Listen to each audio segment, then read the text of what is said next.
actually did not like the experience I had with the first shelter that I started fostering with. Some things that I did not like is that I felt like I had to kind of really push to get the supplies that I needed, and I felt judged for asking for more. It overall just was not a welcoming environment.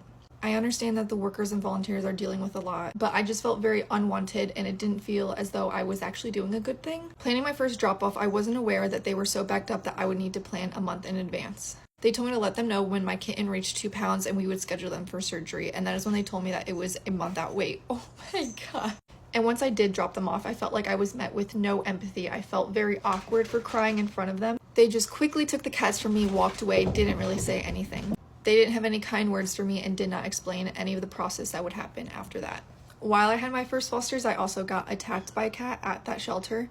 The next foster that I picked up from them was a reactive, nervous cat. My friend was also fostering through the shelter at first, and one of her kittens broke its leg, and they told her that she could foster through the shelter that was going to take in that kitten because they specialize in cats. She told me how the experience with this other shelter was so amazing. She felt so welcome. They had a room full of supplies that fosters could just come in and grab. They didn't have to beg or feel judged for grabbing what they needed. Everyone was empathetic and informative, so I took in my fourth foster through them. I stayed in that city for about 2 years while fostering, and I took in like 70 something cats, I think, with them. In that time, I took in some strays, and there was 2 strays that I took in with another shelter because the shelter that I love doesn't take public intake. And this other shelter told me that the cat that I had was pregnant when it was not.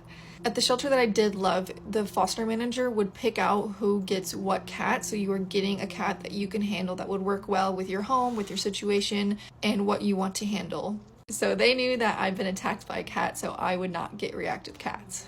And I didn't have to continuously remind them of that. I built up connections with the workers and volunteers, and I just felt so welcomed, and I loved that they knew me as a person. They had little community cat rooms for the cats instead of just kennels. They did also have kennels for the cats that did not want to be around other people, but it would be like the 3-story high crate kennels, whatever you want to call them. The rooms also had their own little catios, so the cats could go in and outside whenever they wanted, and they had sunflowers outside of the catios and bird feeders, so the cats were so taken care of. Another cool thing that they had was a Facebook group where adopters could post who they adopted, and then some fosters would get to know who got their cats. So I wouldn't get the information of the adopters, but if they chose to post, that would be them accepting that I can reach out to them. So while this isn't very common to find with how much of an extent they went to oh, Mango. As I was saying, while it's not super easy to find shelters that are this amazing, if you do not have a good first experience, I highly recommend finding another place and continuing trying.